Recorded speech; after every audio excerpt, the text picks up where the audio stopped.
स्वागत छ हाम्रो च्यानल नेपाल अनलाइन स्कुलमा। आज चाहिँ हामी एनईबी फिजिक्स ग्रेड 12 मा इलेक्ट्रिसिटी एन्ड म्याग्नेटिजम भन्ने युनिट भित्र करेन्ट इलेक्ट्रिसिटी भन्ने च्याप्टर चाहिँ हामी पढ्न गइरहेछौँ र यसमा चाहिँ म तिमीहरूलाई एनईबी मा सोधेका क्वेशन्सहरूको सल्युसन गराउँछु। यो चाहिँ हाम्रो एनईबी सल्युसन भयो। एनईबी ले यो एनईबी जुन फिजिक्स छ ग्रेड 12 मा एनईबी ले जुन क्वेशन्सहरू सोधेको छ क्वेशन ब्याङ्कमा त्यो क्वेशन्सहरूको सल्युसन म यो भिडियोमा गराउँछु। कम्प्लिट सल्युसन हुन्छ। सो तिमीहरूले कपी कलम लिएर बस्नु पर्यो र एकर्डिङली पढ्दै जानु पर्यो। इम्पोर्टेन्ट पोइन्टहरू नोट गर्दै जानु पर्यो। सो आज हामी एनईबी फिजिक्स सल्युसन हेर्दैछौँ। NEB physics old question solution. Old question solution आज हामी पढ्न गइरहेछौँ। ठिक छ। सो यो ग्रेड 12 फिजिक्स भयो। यसमा चाहिँ हामी पुरानो क्वेशन्सहरूको सल्युसन्स हामी हेर्छौँ। पहिला चाहिँ हामी 2 मार्क्सको क्वेशन्सबाट स्टार्ट गर्छौँ। 2 मार्क्सको क्वेशन्स जुन चाहिँ सोधेको छ 2 मार्क्स क्वेशन्स। सो त्यसलाई हामी सर्ट आन्सर क्वेशन्स भन्छौँ। सो पहिला हामी short answers questions short answer questions हामी यसमा अब गर्छौँ। सो पहिलो क्वेशन्स रहेको छ हाम्रो। पहिलो क्वेशन्स यो चाहिँ 2065 मा सोधेको छ। 2065 मा हैन 2056 मा सोधेको छ यो र क्वेशन्स रहेको छ an ammeter is always connected in series why. An ammeter is an ammeter is always connected in series y। एमिटरलाई हामी सिरिजमा किन अलवेज कनेक्ट गर्छौँ वाइ भनेर क्वेसनले सोधेको छ। Short answer questions it carry 2 marks. अब यहाँ हेर पहिला हामी बुझौँ एमिटर भनेको के हो। एमिटर भनेको के हो त? यो चाहिँ एउटा इन्स्ट्रुमेन्ट हो, इलेक्ट्रिकल डिभाइस हो जसले चाहिँ कुनै पनि सर्किटमा कति करेन्ट फ्लो भइरहेछ त्यसलाई चाहिँ मेजर गर्छ। त एमिटर भनेको एन इन्स्ट्रुमेन्ट। म यो सबै एक्सप्लेन गर्छु अनि कुराहरूलाई तिमीहरूले आफ्नो ल्याङ्ग्वेजमा कन्भर्ट गरेर लेख्नु। एमिटर भनेको an instrument use to measure electric current. An instrument use to measure an instrument used to measure electric current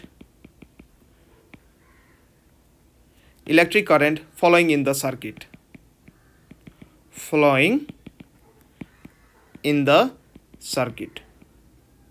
कुनै पनि इलेक्ट्रिकल सर्किटमा कति करेन्ट फ्लो भइरहेछ त्यसलाई मेजर गर्नको लागि जुन इन्स्ट्रुमेन्ट जुन डिभाइस हामी युज गर्छौँ त्यसलाई नै हामी एमिटर भन्छौँ।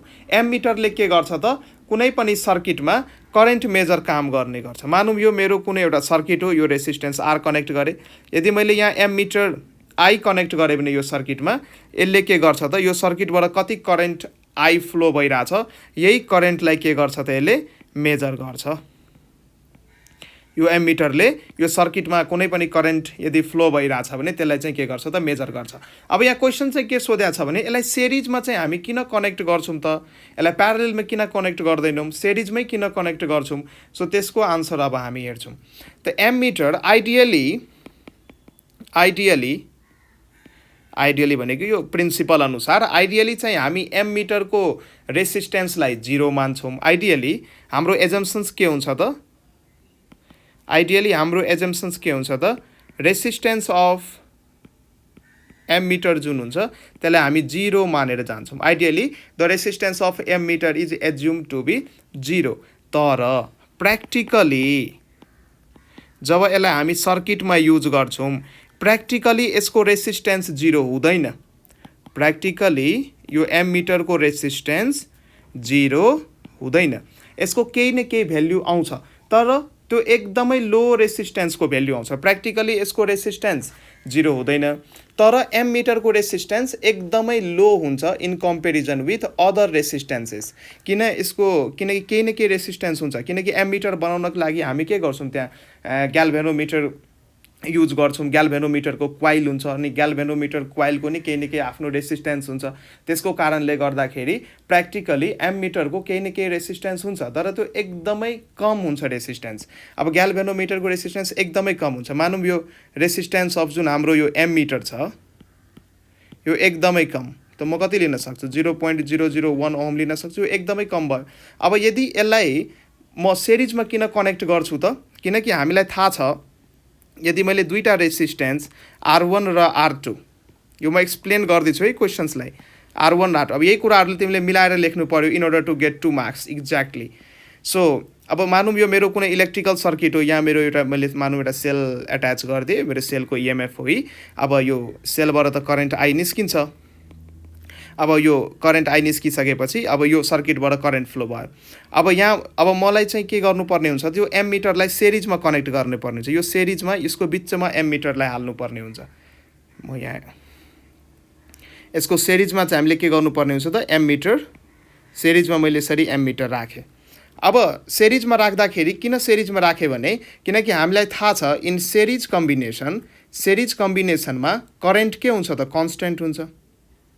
In series combination current flowing through that branch I जुन हुन्छ यो के हुन्छ, सिरिज कम्बिनेसनमा करेन्ट के हुन्छ, कन्स्टेन्ट हुन्छ। अब यसको मतलब यो जुन ब्रान्च छ, यो ब्रान्चमा करेन्ट कन्स्टेन्ट छ। अब मलाई करेन्टलाई नाप्नु परेको छ, त्यसैले यही ब्रान्चमा हामीले के गर्नुपर्ने हुन्छ त, एमिटर इन्सर्ट गर्नुपर्ने हुन्छ। अब मैले यही ब्रान्चमा एमिटर इन्सर्ट गरेँ, यसको मतलब मैले केमा यसलाई कम्बाइन गर्दैछु त, सिरिजमा कम्बाइन गर्दैछु। त्यो सिम्पल आन्सर भयो। एमिटरको काम हो करेन्टलाई मेजर गर्न, र सिरिजमा चाहिँ के हुन्छ त, करेन्ट कन्स्टेन्ट हुन्छ। त्यसैले यसलाई चाहिँ हामी सिरिजमा चाहिँ कम्बाइन गर्छौँ। र यदि मैले यसलाई प्यारललमा कम्बाइन गरिदिएको भए, यदि यस्तो खालको यदि सिचुएसन यदि हुन्छ भने R1 R2 छ, मैले मानौँ मलाई यो R1 अब यो ब्रान्चमा करेन्ट सपोज आई फ्लो भइरहेछ, अब मलाई यो ब्रान्चमा करेन्ट मेजर गर्नु पर्यो। अब म के गर्छु, अब सपोज मैले यो प्यारलेलमा यदि जोडेँ भने, यो ब्रान्चको प्यारलेलमा यदि म जोडेँ भने के भइदिन्छ त, एमिटरको केही न केही रेसिस्टेन्स त हुन्छ। केही न केही रेसिस्टेन्स भइसकेपछि यो पोइन्टमा करेन्ट त डिभाइड हुन्छ। पहिला आई गएको थियो, मानौँ यसमा I1 गयो र यसमा चाहिँ I माइनस I1 गयो। यसको केही न केही इन्टरनल रेसिस्टेन्स हुन्छ। 0.001 मैले एउटा इक्जाम्पल दिएको थिएँ, एकदमै लो रेसिस्टेन्स हुन्छ। मेरो मतलब चाहिँ के हो भने, मैले चाहिँ भन्न के खोजेँ भने यसको रेसिस्टेन्स एकदमै लो हुन्छ। लो भए पनि रेसिस्टेन्स त हुन्छ। अब रेसिस्टेन्स भइसकेपछि अब यता नि करेन्ट डिभाइड हुने भयो। अब मलाई मेरो इन्टेन्सन के थियो त, यो ब्रान्चमा करेन्ट मेजर गर्न, तर यहाँ हेर त करेन्ट डिभाइड भइरहेछ। त्यसैले म actual value of current measure गर्न सक्दिनँ यदि म यसलाई प्यारललमा यदि जोड्छु भने। सो यही प्रब्लम्सहरूलाई दूर गर्नको लागि हामी के गर्छौँ त, एमिटरलाई सिरिजमा कनेक्ट गर्छौँ। र सिरिजमा कनेक्ट गर्दाखेरि यसको रेसिस्टेन्समा कुनै फरक पर्दैन। यदि आर इक्विभ्यालेन्ट यदि सिरिजमा निकाल्ने भने एमिटरको रेसिस्टेन्स एकदमै कम, 0.001। सो आर प्लस 0.00001 यदि तिमीले एड गर्यो भने त्यस्तो केही खासै फरक पर्दैन।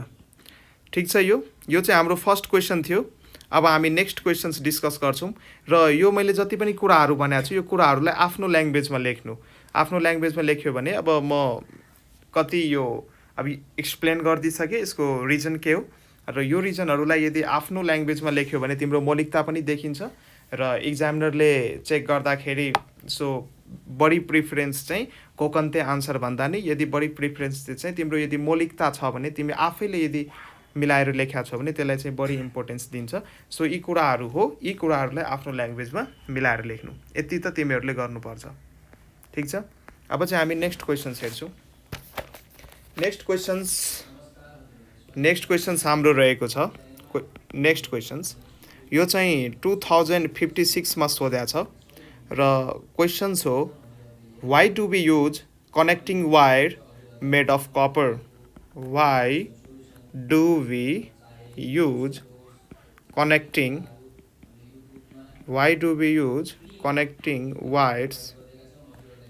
Wires made of copper. कुनै पनि कनेक्टिङ वायर कपरले बनेको चाहिँ हामी किन युज गर्छौँ? जेनरली चाहिँ हाम्रो घरहरूमा यो वायरिङ हुँदाखेरि जुन वायर हामी हेर्छौँ त्यो चाहिँ कपरले बनाएको हुन्छ। सो कनेक्टिङ वायर चाहिँ कपरले हामी किन बनाउँछौँ त्यो क्वेसन्स चाहिँ हामीलाई सोधिरहेको छ यहाँ। ठिक छ, अब हामीलाई थाहा छ according to Joule's law of heating, according to Joule's law of heating, Joule's law of heating अनुसार कुनै पनि रेसिस्टर ह्याभिङ रेसिस्टेन्स R मा पर सेकेन्ड कति हिट लस हुन्छ त, पर सेकेन्ड कति हिट डेभलप हुन्छ। अब वायरमा हिट डेभलप कति हुन्छ त पर सेकेन्ड? अब डेभलप भएको हिट त लस नै हुन्छ।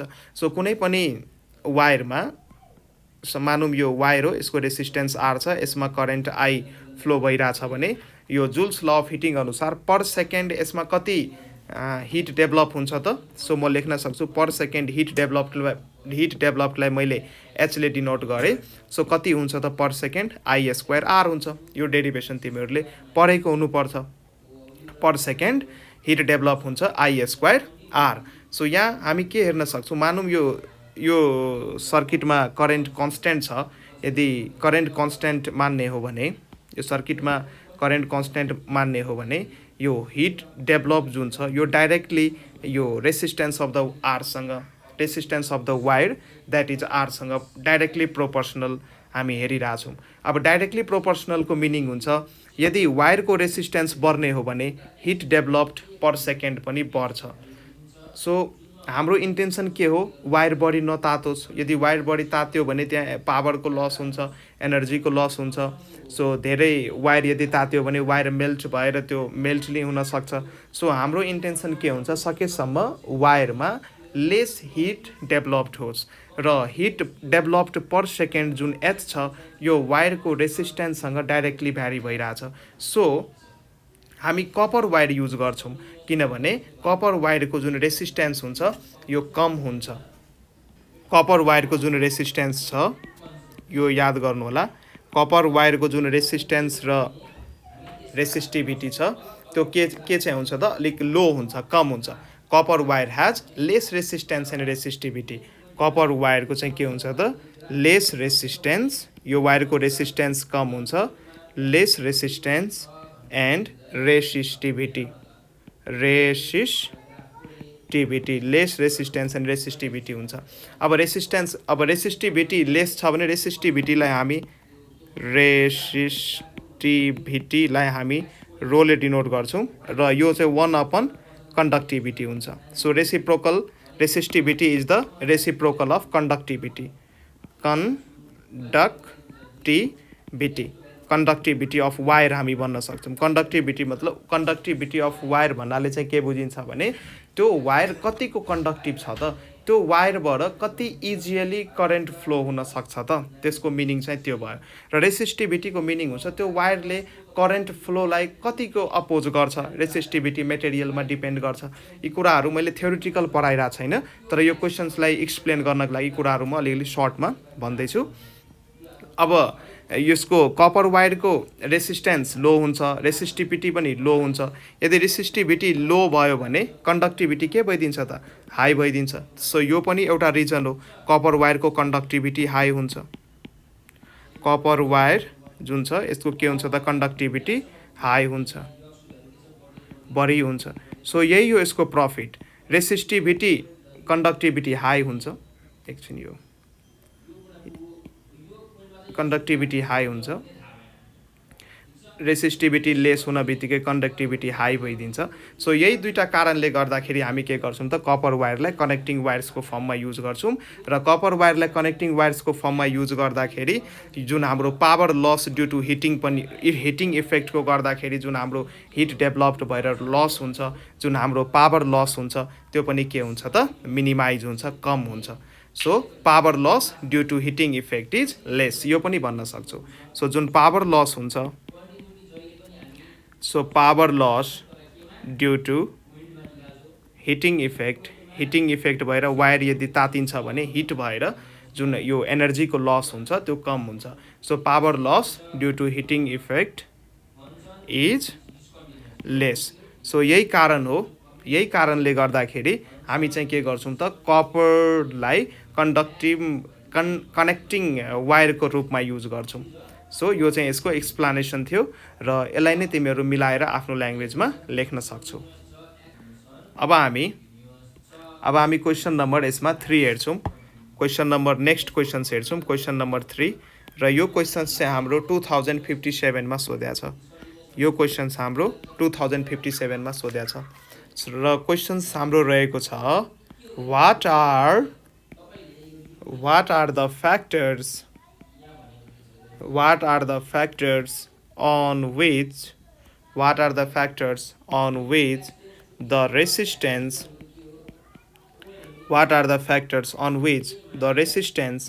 of a conductor depends? कुनै पनि कन्डक्टरको रेसिस्टेन्स कुन फ्याक्टरमा डिपेन्ड गर्छ लेख भनेर क्वेसन्सले सोधिरहेछ। सो लेख्न सक्छौ the factors on which the resistance of a conductor depends are as follows. यो चाहिँ लेख्न सक्छौ। अब कुन फ्याक्टरमा डिपेन्ड गर्छ अब म चाहिँ एक्सप्लेन गर्छु। अब तिमीहरूलाई यो फर्मुला थाहा छ, resistance R is equals to rho L by A. यो फर्मुला थाहा छ, यहीँबाट 3वटा फ्याक्टरले आउँछ। सो यो फर्मुला यदि याद छ भने यो क्वेसन्सको आन्सर आयो। यहीँबाट अहिले हामी 3वटा फ्याक्टर सिक्छौँ। सो यो फर्मुला सबैलाई थाहा हुनु पर्यो। मानौँ मसँग एउटा कन्डक्टर छ, यो कन्डक्टर भयो मेरो, यो कन्डक्टर भयो, यसको यो क्रस सेक्सनल एरिया ए भयो र यो कन्डक्टरको लेन्थ भयो ए र यो कन्डक्टर जुन मेटेरियलले बन्या छ त्यो मेटेरियलको रेसिस्टिभिटी भयो रो। सो रोलाई हामी रेसिस्टिभिटी भन्छौँ अथवा specific resistance of the material भन्छौँ। सो यदि यस्तो सिचुएसन्स हामीसँग छ भने यो वायरको जुन रेसिस्टेन्स आर हुन्छ, रेसिस्टेन्स आरको फर्मुला भइदिन्छ resistance R is equals to rho L by A. So यो फर्मुलाबाट हामी हेर्न सक्छौँ रेसिस्टेन्स आर जुन छ यो लेन्थसँग डाइरेक्टली प्रोपोर्सनल छ। Resistance R is directly proportional to the length of the conductor. It means यदि कन्डक्टरको लेन्थलाई बढाउने हो भने त्यो कन्डक्टरको रेसिस्टेन्स पनि के हुन्छ त बढ्छ। त यहाँबाट एउटा फ्याक्टर भइसक्यो, it depends upon the length of the conductor. यो कुरा लेख्न म तिमीहरूको जिम्मा छोड्दैछु। म एक्सप्लेन गर्दैछु नयाँ अन्दाजमा, नयाँ तरिकाले, सो द्याट तिमीहरूको माइन्डमा लङ टाइमसम्म रिटेन होस् र यी कुराहरूलाई आफ्नो ल्याङ्ग्वेजमा लेख्ने प्र्याक्टिस गर। केही न केही कुराहरू तिमीहरूलाई नै गर्नुपर्छ। सो यो चाहिँ एक्सप्लेनेसन्स म गर्दैछु। सो फर्स्ट फ्याक्टर के भयो त? फर्स्ट फ्याक्टर जसमा चाहिँ हाम्रो रेसिस्टेन्स डिपेन्ड गर्छ, फर्स्ट फ्याक्टर भयो हाम्रो it is directly proportional to the length of the conductor. First factor भयो, लेख इट इज डाइरेक्टली प्रोपोर्सनल। मैले लेखिदिएँ it is directly proportional to the length of the conductor. कन्डक्टरको लेन्थमा डिपेन्ड हुन्छ, डाइरेक्टली प्रोपोर्सनल हुन्छ कन्डक्टरको लेन्थसँग के हुन्छ त डाइरेक्टली प्रोपोर्सनल हुन्छ। म यो रब गरिदिन्छु। कन्डक्टरको लेन्थसँग के हुन्छ त directly proportional to the length of the कन्डक्टरको लेन्थसँग डाइरेक्टली प्रोपोर्सनल। र यही फर्मुलामा हेर्न सक्छौ, यही माथिको फर्मुलामा एरिया अफ क्रस सेक्सनसँग के छ त इन्भर्सली प्रोपोर्सनल छ। सो एरिया अफ जुन क्रस सेक्सन छ, so area of cross section A योसँग रेसिस्टेन्स के छ त इन्भर्सली प्रोपोर्सनल छ। So resistance R is inversely proportional to the area of cross section. So यो नि लेख्न सक्छौ inversely proportional to its cross sectional area. So यो चाहिँ यो सेकेन्ड फ्याक्टर भयो। यो चाहिँ हाम्रो the resistance of the conductor is inversely proportional to its cross sectional area. यसलाई नि लेख्न सक्छु यहाँ। यो जुन मैले माथि स्टेटमेन्ट लेखेको छु यो भनेको के हो त resistance of the conductor R भनेको रेसिस्टेन्स अफ द कन्डक्टर, यो पनि एउटा फ्याक्टर हो। एरिया अफ क्रस सेक्सन पनि के हो त एउटा फ्याक्टर हो जसमा चाहिँ resistance of the conductor depend गर्छ। So resistance of the conductor is inversely inversely proportional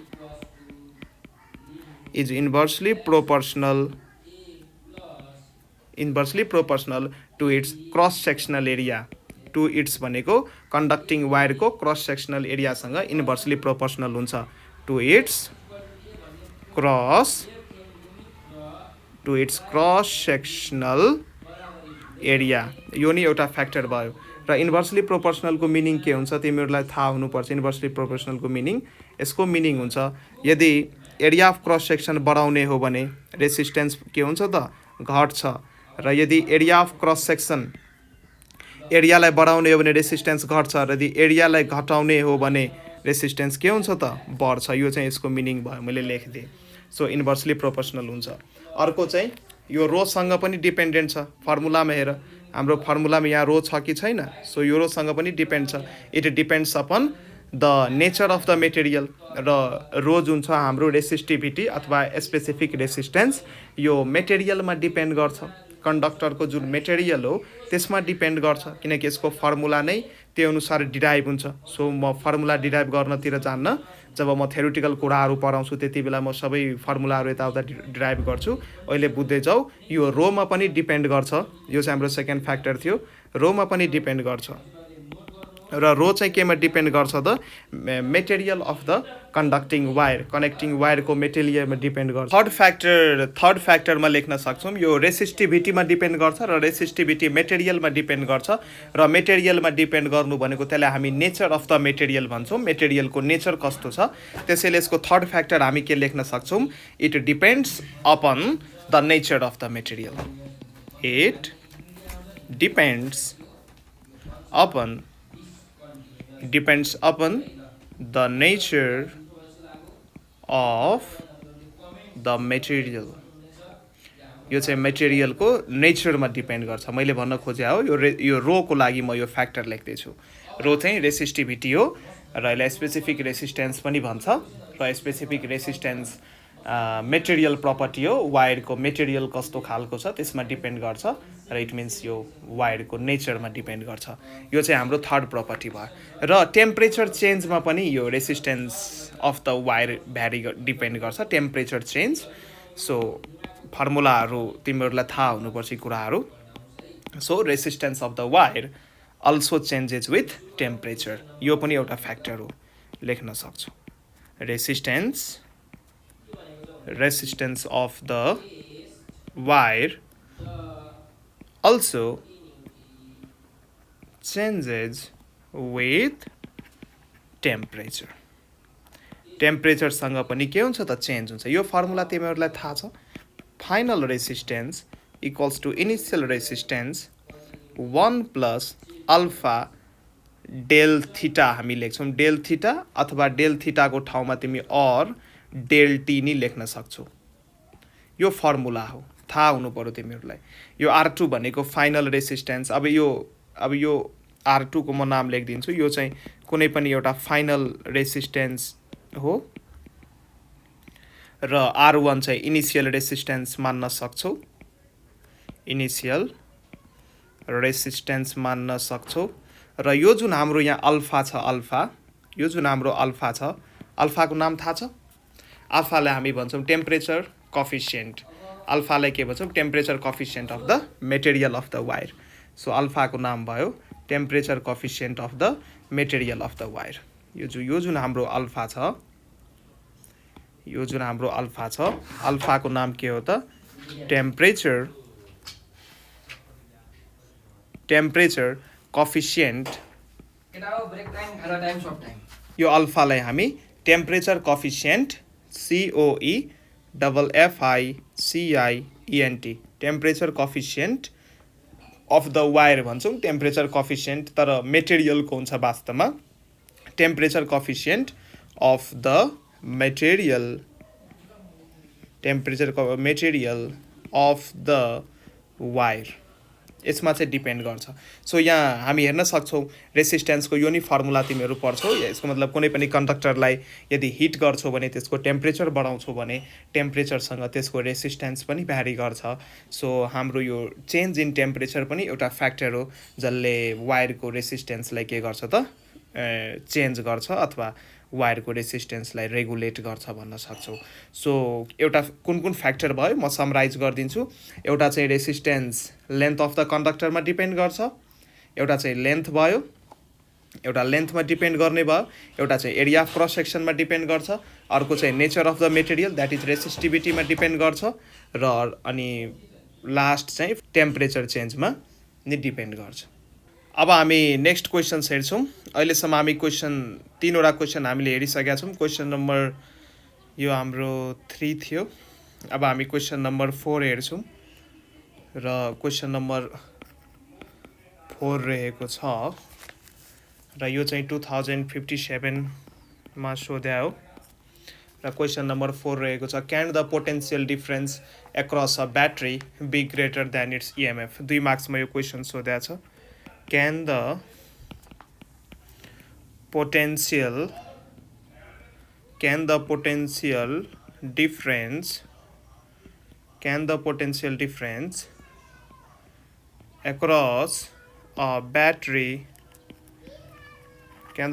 difference across a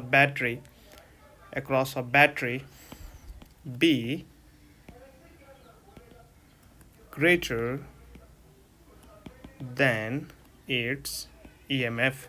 क्वेसनले के सोधेको छ भने कुनै पनि ब्याट्रीको एक्रसमा जुन पोटेन्सियल डिफरेन्स छ त्यसलाई हामी टर्मिनल पोटेन्सियल डिफरेन्स भन्छौँ।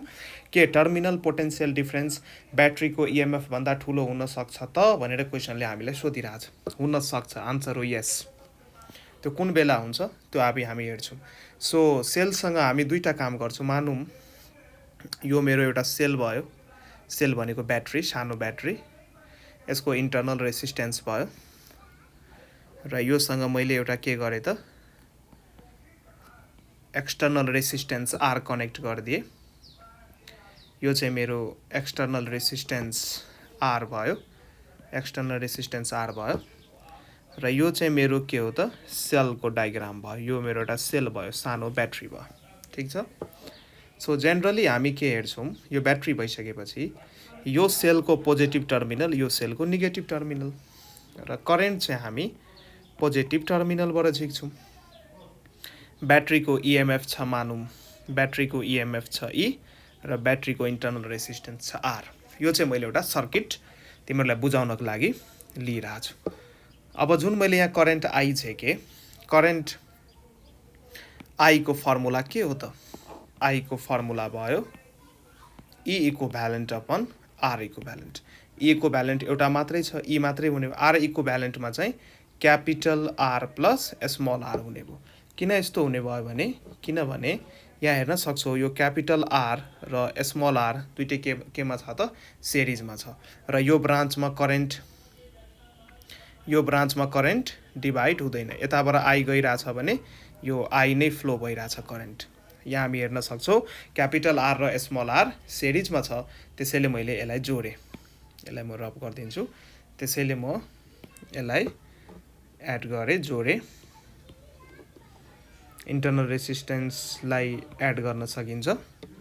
यो म यसरी यो अलिक लाइन फेन्ट भयो, म ब्ल्याकले नै कोरिदिन्छु, हेर्न सजिलो हुन्छ। ल मैले यो लाइन पाइसकेँ। यसरी हामी यो डायग्राम हेराउन सक्छौँ र यहाँबाट हाम्रो करेन्ट आई पास भइरहेछ। सो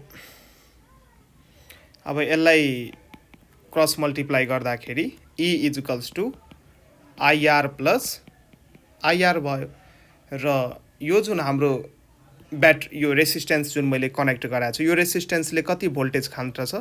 यो रेसिस्टेन्सले भोल्टेज खान्छ भी, र यो रेसिस्टेन्स जुन छ हाम्रो, हेर्नु त यो कुन पोइन्टमा कनेक्टेड छ। यो रेसिस्टेन्स यो पोइन्टमा हुँदै यो ब्याट्रीको यो पोइन्टसम्म कनेक्टेड छ, र यो पुरै पोइन्ट हुँदै ब्याट्रीको यो पोइन्टसम्म कनेक्टेड छ।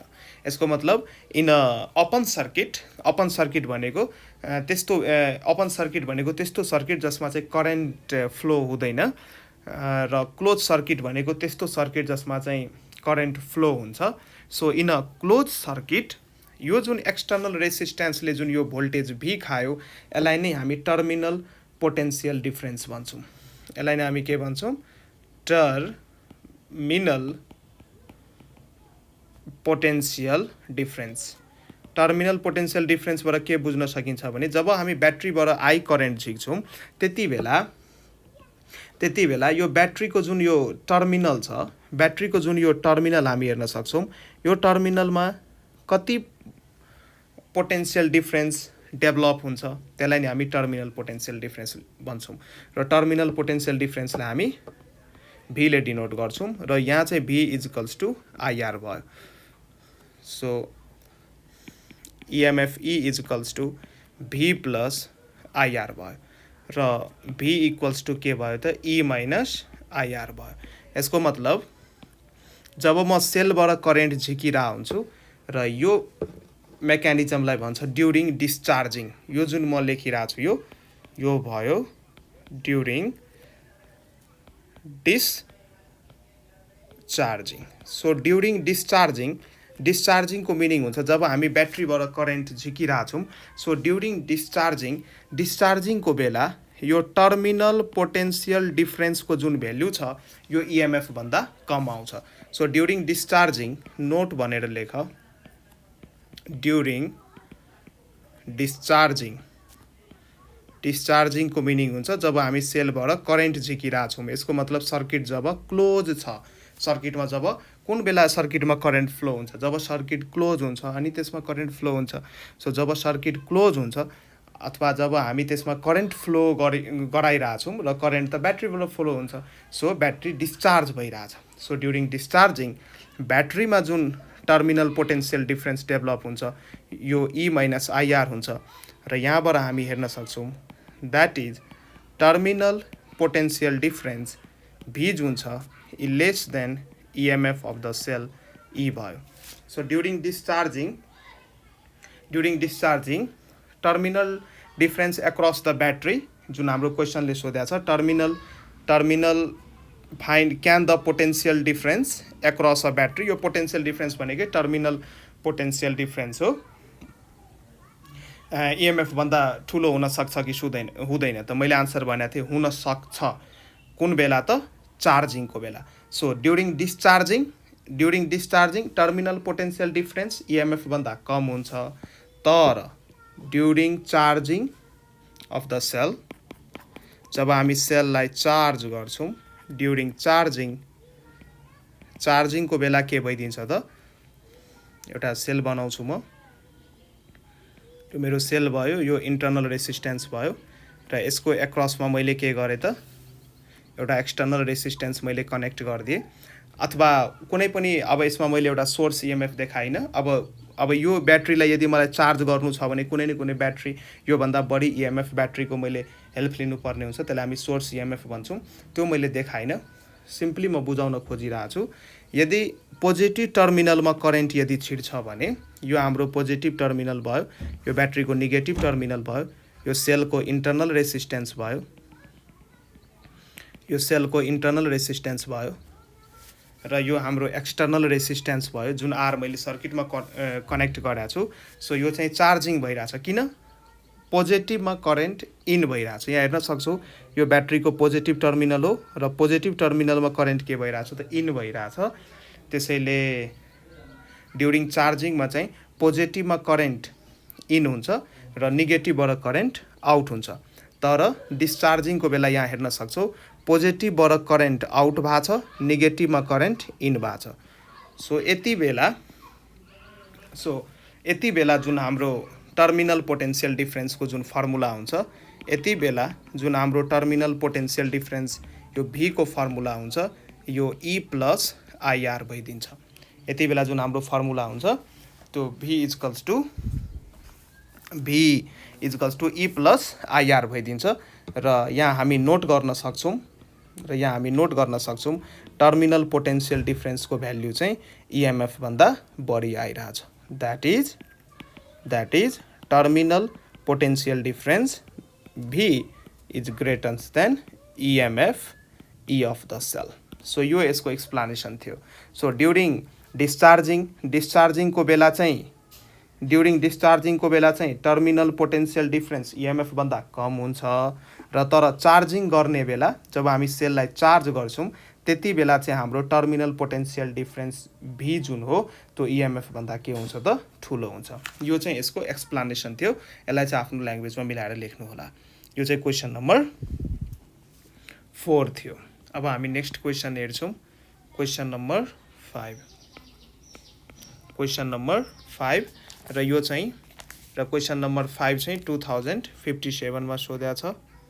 2057 मा सोधेको छ 10 को सी मा। ठीक छ। अब क्वेशन्स चाहिँ हाम्रो रहेको छ 2 bulbs, यो सबै क्वेसन सार है, अल्छी नगर।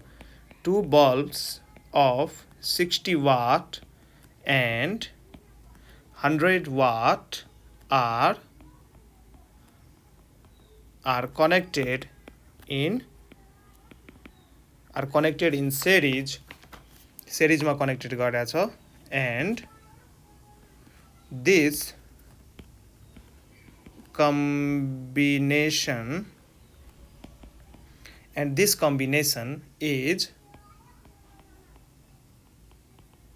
is connected across the mains.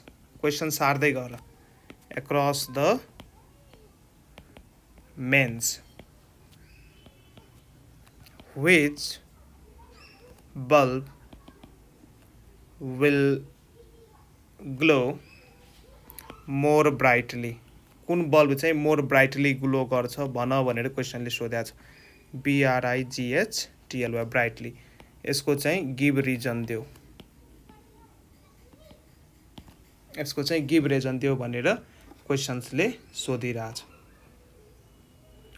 ठीक छ। सो अब यसको आन्सर हामीले लेख्नु पर्ने हुन्छ। दुईटा बल्ब, एउटा बल्ब 60 वाट र अर्को बल्ब चाहिँ 100 वाट को रहेको छ। सो फर्स्ट बल्ब म माने, फर्स्ट बल्ब यसलाई फर्स्ट हो, त्यसैले मैले यसको पावरलाई P1 इक्वल्स टु 60 वाट माने र सेकेन्ड बल्बको पावर कति दिएको छ P2 इक्वल्स टु मैले 100 वाट माने। ठीक छ। सो यो चाहिँ डाटा दिएको छ। अब चाहिँ यो दुईटैलाई चाहिँ मेन्समा कनेक्ट गरिदियो, एउटै मेन्समा कनेक्ट गराएको छ त। So voltage potential difference across mains हामी सेम लिन सक्छौँ। सो अब यहाँ हामी एउटा फर्मुला हेर्न सक्छौँ, जुन यो पावर हुन्छ, पावर डेभलप, यसको फर्मुला हुन्छ करेन्ट इन्टु भोल्टेज, र करेन्ट इन्टु भोल्टेज यसको फर्मुला हुन्छ। र ओम्स ल अनुसार हामीसँग अर्को फर्मुला छ, फ्रम ओम्स ल अनुसार हामीसँग फर्मुला के छ अर्को, ओम्स ल अनुसार हामीसँग अर्को फर्मुला के छ, V इक्वल्स टु IR, यो फर्मुला छ हामीसँग। So V is the potential difference, I is the current flowing through the wire, and R is the resistance of the wire.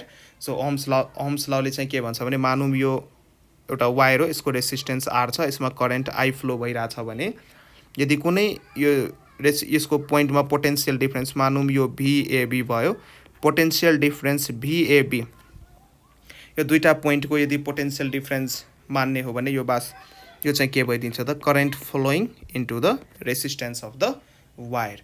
So V equals to IR, त्यही formula यहाँ लेख्न खोजे हो। So V equals to IR हुन्छ। So यहाँबाट हामी V को ठाउँमा के लेख्न सक्छौँ, V को ठाउँमा IR लेख्न सक्छौँ।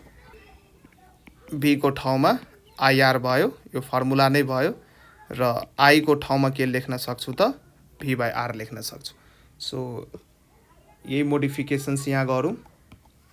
सो P पावरको रिलेसन्स V को टर्म्समा म झिक्दैछु, I को ठाउँमा मैले के लेख्नु पर्यो, I को ठाउँमा V/R, यो मैले कहाँबाट लेखेँ, यहाँबाट लेख्दैछु, I को ठाउँमा V/R इन्टु V लेखेँ। त पावरको फर्मुला के भयो त, V²/R भयो। यो हाम्रो पावरको यहाँ हामी फर्मुला लिइरहेको छौँ।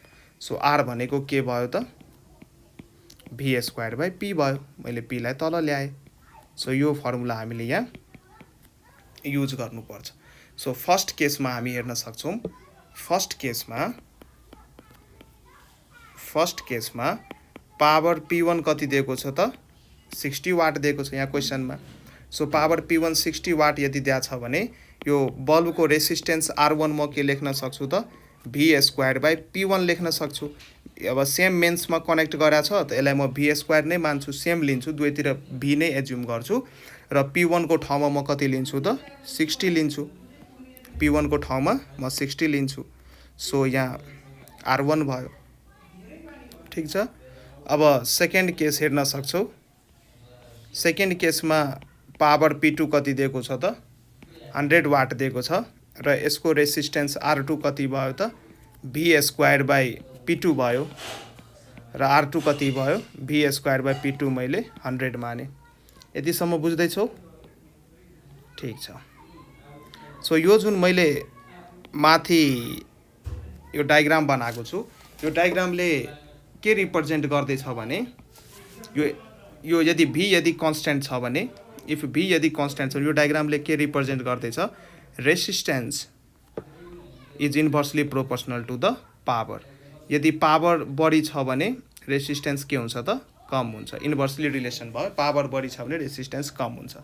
सो यहाँ हामी हेरिरहेछौँ फर्स्ट बल्बको रेसिस्टेन्स छ 60, सेकेन्ड हैन सरी फर्स्ट बल्बको पावर छ 60 वाट, सेकेन्ड बल्बको पावर छ 100 वाट। त्यसैले यो रिलेसनबाट कसको रेसिस्टेन्स बढी हुन्छ?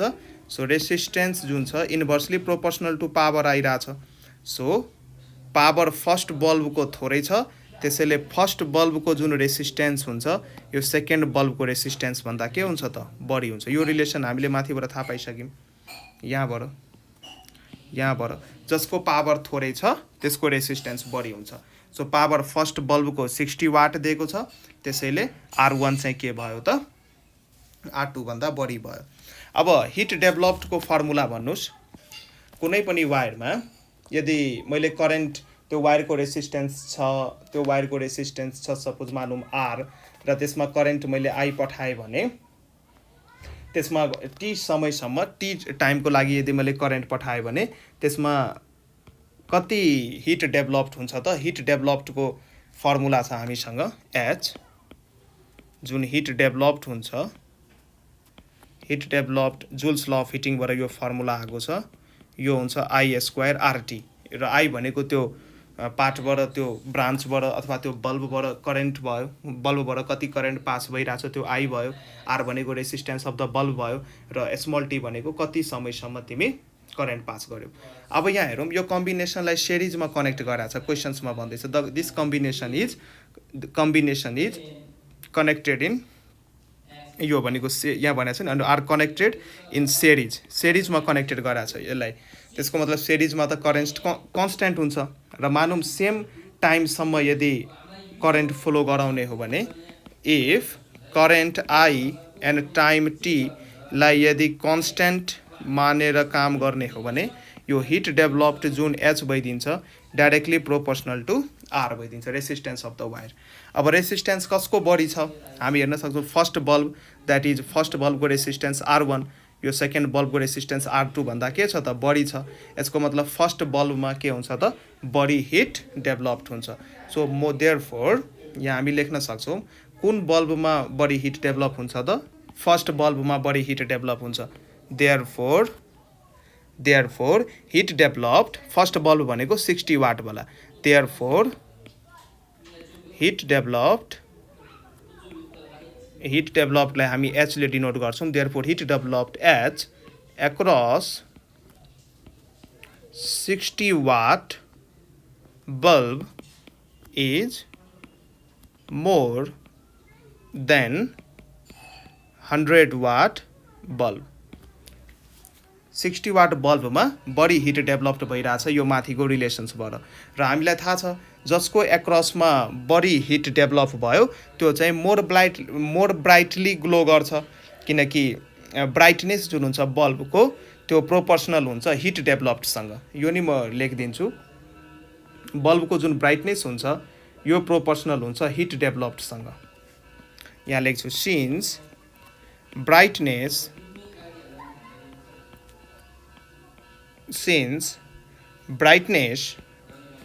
of the bulb is proportional, मतलब directly proportional भन्न खोजे हो। Since the brightness of the bulb is directly proportional to heat developed, hit developed, जति हिट डेभलप्ड हुन्छ त्यति नै ब्राइटनेस हुन्छ र हिट डेभलप्ड बढी कसको एक्रस भएको छ 60 वाट बल्बको एक्रस बढी हिट डेभलप भएको छ। त्यसैले अब भन कुन बल्ब मोर ब्राइटली ग्लो गर्छ त, त्यस 60 वाट बल्ब चाहिँ मोर ब्राइटली ग्लो गर्छ। सो यही लेख्न सक्छौ therefore 60 watt bulb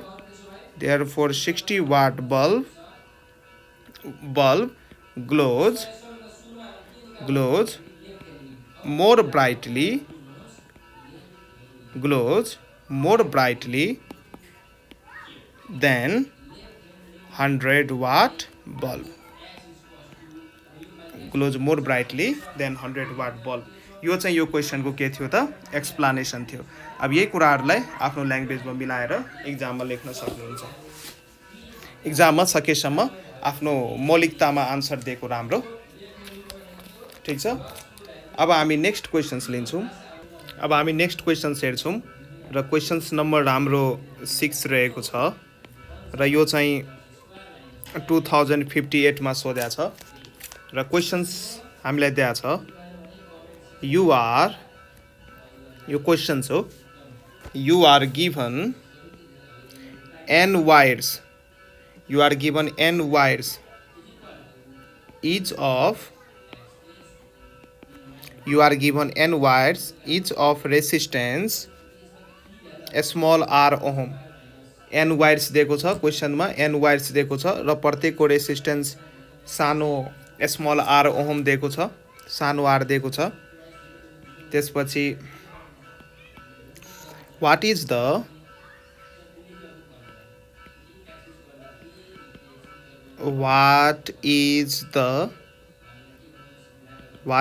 ratio of maximum to minimum resistance, maximum to minimum resistance that can be obtained from these wires। अब यो वायर्सलाई कम्बिनेसन गर्नु पर्यो र कम्बिनेसनमा कसरी हामी म्याक्सिमम टु मिनिमम रेसिस्टेन्सको भ्याल्युको रेसियो झिक्छौँ भनेर झिक भनेर क्वेसनले सोधेको छ। अब हेर इक्विभ्यालेन्ट रेसिस्टेन्स हामीसँग दुईवटा रेसिस्टर्सको कम्बिनेसन छ। हामी रेसिस्टर्सहरूलाई सिरिज कम्बिनेसन र प्यारलेल कम्बिनेसन्स दुईटा कम्बिनेसन्समा जेनरली पढ्छौँ र सिरिज कम्बिनेसनमा इक्विभ्यालेन्ट रेसिस्टेन्सको भ्याल्यु म्याक्सिमम हुन्छ भने प्यारलेल रेसिस्टेन्समा इक्विभ्यालेन्ट रेसिस्टेन्सको भ्याल्यु मिनिमम हुन्छ। यो थ्योरिटिकल कुराहरू हो, तिमीहरूलाई थाहा हुनुपर्छ यी कुराहरू। सो सिरिज कम्बिनेसन यदि कनेक्ट गर्ने हो भने यो वायर्सहरूलाई सिरिज कम्बिनेसनमा इक्विभ्यालेन्ट रेसिस्टेन्सको भ्याल्यु के हुन्छ त म्याक्सिमम हुन्छ। सो आरवटा रेसिस्टर्सलाई म सिरिजमा कनेक्ट गर्दैछु। अब जति गरे नि यो एनवटा रेसिस्टर्सलाई मैले यो एन टाइम्स मैले के गरेँ त जोडेँ। यसमा सबैको भ्याल्यु स्मल आर छ र म एन टाइम्स जोड्दैछु। यहाँ प्लस प्लस प्लस फेरि गर्दै प्लस प्लस एन टाइम्स जोड्दैछु। सो यो केसमा इक्विभ्यालेन्ट रेसिस्टेन्सको जुन भ्याल्यु आउँछ के आउँछ त म्याक्सिमम आउँछ। सो यो केसमा मानौँ हाम्रो आर चाहिँ इक्विभ्यालेन्ट रेसिस्टेन्स हो, यो केसमा इक्विभ्यालेन्ट रेसिस्टेन्सको भ्याल्यु के आउँछ त म्याक्सिमम आउँछ किनकि यो जोड्नु पर्छ। सो सिरिजमा हामी के गर्छौँ आर इक्विभ्यालेन्ट निकाल्न सबै रेसिस्टर्सको रेसिस्टेन्सेसहरूलाई हामी जोड दिन्छौँ। सबैलाई जोड आर प्लस यो गर्दा गर्दै एन टाइम्ससम्म जोड्नु पर्छ यो। सो सबैलाई जोड्दाखेरि के हुन्छ त एनआर हुन्छ। यदि आरलाई 5 चोटि जोड्छौ भने 5R हुन्छ। आर प्लस 5R भयो। त्यही अनुसार यदि आरलाई तिमीले एन टाइम्स जोड्छौ भने तिम्रो भ्याल्यु आउँछ एनआर। सिरिज कम्बिनेसनमा म्याक्सिमम भ्याल्यु आउँछ एनआर र प्यारलेल कम्बिनेसनमा मिनिमम भ्याल्यु आउँछ। अब लेख इन प्यारलेल कम्बिनेसन। हामीलाई थाहा छ प्यारलेल कम्बिनेसनमा आर इक्विभ्यालेन्टको भ्याल्यु के आउँछ त मिनिमम आउँछ। सो इन प्यारलेल कम्बिनेसन अब यो सेलहरूलाई हामी प्यारलेलमा जोड्दैछौँ। मानौँ एउटालाई मैले यसरी जोडेँ, अर्कोलाई यसरी जोडेँ, अर्कोलाई यसरी जोडेँ, गर्दा गर्दै यो n टाइम्ससम्म मैले जोडेको छु। यो गर्दा गर्दै म कतिसम्म जोडेको छु त n टाइम्ससम्म यसलाई जोडेको छु। सो यो सबै r भयो, r भयो, r भयो। यहाँ पनि यसको रेसिस्टेन्स r होला, यहाँ पनि यसको रेसिस्टेन्स r होला। यो कतिचोटि जोडेको छु त n टाइम्ससम्म जोडेको छु। n टाइम्स भनेको कति हो, कति जे नि हुनसक्छ, 50 टाइम्स, 100 टाइम्स, 1000 टाइम्स, 500 टाइम्स, जे नि हुनसक्छ। n टाइम्ससम्म मैले n वटा वायर्सहरूलाई यसरी प्यारलेलमा जोड्दैछु, त्यसरी बुझ। अब यो जुन पुरै कम्बिनेसन जुन बनाएको छु, यो कम्बिनेसन, अब यो कम्बिनेसनको इक्विभ्यालेन्ट रेसिस्टेन्स लेख्नु पर्यो। सो हामी कसरी लेख्न सक्छौँ, प्यारलेलमा हामी कसरी लेख्न सक्छौँ, 1/r इक्विभ्यालेन्टको भ्याल्यु, र यो चाहिँ यो बेला के हुन्छ त मिनिमम हुन्छ। किन मिनिमम हुन्छ, हामीलाई थाहा छ सिरिजमा r इक्विभ्यालेन्टको भ्याल्यु म्याक्सिमम हुन्छ र प्यारलेलमा r मिनिमम, प्यारलेलमा r म्याक्सिममको भ्याल्यु, प्यारलेलमा r इक्विभ्यालेन्टको भ्याल्यु मिनिमम हुन्छ। r equivalent means equivalent resistance. अब हामी कसरी लेख्छौँ, 1/r plus 1/r plus 1/r dot dot dot गर्दै यो n टाइम्ससम्म यो जोड्नु पर्यो, जतिवटा छ n टाइम्सहरू जोड्नु पर्यो। सो जति जोडे नि यहाँ r आउँछ, यो 1 प्लस 1 प्लस यो जोड्दाखेरि 1 प्लस 1 प्लस 1 प्लस 1 प्लस यो डट डट डट n टाइम्ससम्म जान्छ। यदि 5 चोटि जोड्छ भने माथि 5 आउँछ, 6 चोटि जोड्छ भने माथि 6 आउँछ, र n टाइम्ससम्म जोडिरहेको छ त माथि के आउँछ त n नै आउँछ। सो n/r भयो। सो 1/r इक्विभ्यालेन्ट, यसको भनेको जुन भ्याल्यु मिनिमम हुन्छ यो चाहिँ n/r आयो। देयरफोर r इक्विभ्यालेन्ट मिनिमम कति लेख्न सकिन्छ, यसलाई पल्टाइदिनु, यो के भयो त r/n भयो। र क्वेसन्सले हामीलाई के सोध्दैछ, क्वेसनले सोध्दैछ what is the ratio of maximum to minimum resistance. Maximum र मिनिमम रेसिस्टेन्सको रेसियो सोध्दैछ, म्याक्सिमम टु मिनिमम रेसिस्टेन्सको रेसियो सोध्दैछ। यसको मतलब हामीलाई के सोध्दैछ क्वेसन्सले, हामीलाई क्वेसन्सले सोध्दैछ r इक्विभ्यालेन्टको म्याक्सिमम भ्याल्यु अपन r इक्विभ्यालेन्टको मिनिमम भ्याल्यु सोध्दैछ। r इक्विभ्यालेन्टको म्याक्सिमम भ्याल्यु हामीले कति झिक्या हो, nr, यही हो हाम्रो maximum value nr। So r इक्विभ्यालेन्टको म्याक्सिमम भ्याल्यु भयो nr, र यसको भ्याल्यु भयो r इक्विभ्यालेन्टको मिनिमम भ्याल्यु भयो r/n। अब यसलाई पल्टाउँदाखेरि यो nr र यो पल्टेर माथि जाँदा सानो n/r, र यो rr हामी के गर्न सक्छौँ, क्यान्सल गर्न सक्छौँ। त आन्सर हाम्रो के आयो, n स्क्वायर आयो। सो हामी लेख्न सक्छौँ देयरफोर भनेर लेख्न सक्छौँ r इक्विभ्यालेन्टको म्याक्सिमम भ्याल्यु अपन r इक्विभ्यालेन्टको मिनिमम भ्याल्युको रेसियो कति आउँछ त n स्क्वायर आउँछ। यही चाहिँ हाम्रो यसको आन्सर भयो। अब यही कुराहरूलाई तिमीहरू आफ्नो अन्दाजमा आफ्नै तरिकाले, मैले चाहिँ एक्सप्लेन गरिदिएँ, आफ्नै तरिकाले गर्न सक्छौ। अब नेक्स्ट क्वेसन्स रहेको छ, यो हाम्रो क्वेसन नम्बर 6 थियो। अब हामी क्वेसन नम्बर 7 हेर्छौँ। सो क्वेसन नम्बर हाम्रो 7 यो 2058 मै सोधेको छ, र क्वेसन सोधिरहेछ इज टर्मिनल पोटेन्शियल डिफरेन्स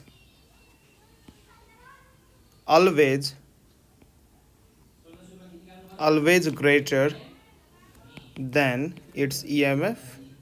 यो क्वेसन मैले गराइसकेको छु योभन्दा अगाडि। यसले क्वेसन्सले के सोधेछ भने के टर्मिनल पोटेन्शियल डिफरेन्स EMF भन्दा सधैँ ठुलो हुन्छ त, यस्तो होइन। सो यसको मैले आन्सर लेखेको थिएँ माथि, ड्युरिङ डिस्चार्जिङको बेला टर्मिनल पोटेन्शियल डिफरेन्स जुन V हुन्छ यसको फर्मुला हुन्छ EMF E of the cell minus IR, र सानो r भनेको इन्टरनल रेसिस्टेन्स। यहाँ हामी के हेर्न सक्छौँ, terminal potential difference V is less than EMF E of the cell, र यो V को नाम के हो, terminal potential difference. So during डिस्चार्जिङको बेला टर्मिनल पोटेन्सियल डिफ्रेन्स के हुन्छ त इएमएफ भन्दा कम हुन्छ र ड्युरिङ चार्जिङको बेला यो मैले माथि एक्सप्लेन गरिसकेको छु। सो ड्युरिङ चार्जिङ र डिस्चार्जिङ कसरी बुझ्ने, यदि ब्याट्रीको पोजिटिभ टर्मिनलबाट, यदि यो मेरो ब्याट्री भयो, ब्याट्रीको पोजिटिभ टर्मिनलबाट यदि करेन्ट निस्किरहेछ भने यो भयो डिस्चार्जिङ, र ब्याट्रीको पोजिटिभ टर्मिनलमा यदि करेन्ट इन भइरहेछ भने ब्याट्रीको पोजिटिभ टर्मिनल, ठुलोलाई पोजिटिभ टर्मिनल, सानोलाई नेगेटिभ टर्मिनल हामी भन्छौँ। त्यही अनुसार माथि ठुलोलाई पोजिटिभ टर्मिनल र सानोलाई नेगेटिभ टर्मिनल भन्छौँ, र चार्जिङको बेला चाहिँ के भइदिन्छ त पोजिटिभ टर्मिनलमा करेन्ट इन हुन्छ। सो ड्युरिङ चार्जिङको बेला जुन यो हाम्रो टर्मिनल पोटेन्सियल डिफ्रेन्स बी छ यो चाहिँ इएमएफ ई प्लस आइआर भइदिन्छ। सो यसरी फर्मुला भ्यारी गर्छ चार्जिङको बेला। सो चार्जिङको बेला हामी हेर्न सक्छौँ terminal potential difference V is greater than EMF E of the cell. So यो रिलेसन्सहरू याद गर्न सक्छौँ। ठिक छ, हामी नेक्स्ट क्वेसन्स हेर्छौँ। क्वेसन्स नम्बर 8 हो यो हाम्रो क्वेसन नम्बर 8, र क्वेसन्स नम्बर 8 हाम्रो सोधा छ 2059 मा। यो चाहिँ हाम्रो 2059 मा सोधा छ। क्वेसन्स चाहिँ हाम्रो रहेको छ why volt metre is always why voltmeter is always connected in parallel with the load resistance, always connected in parallel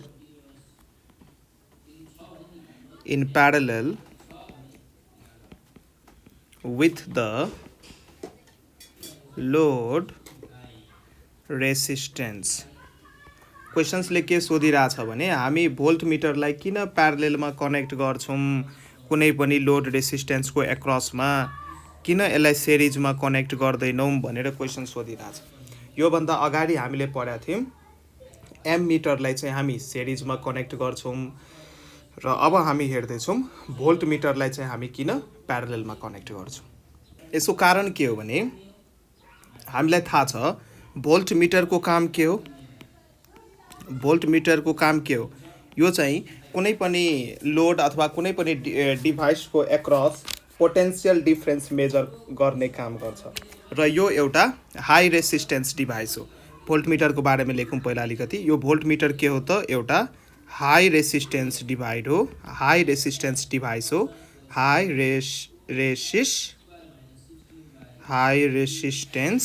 device हो यो, र यसलाई हामी के को लागि युज गर्छौँ त used for measuring potential difference across any two points in the circuit.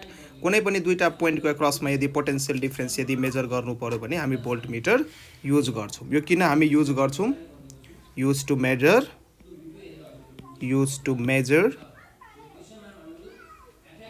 Major potential difference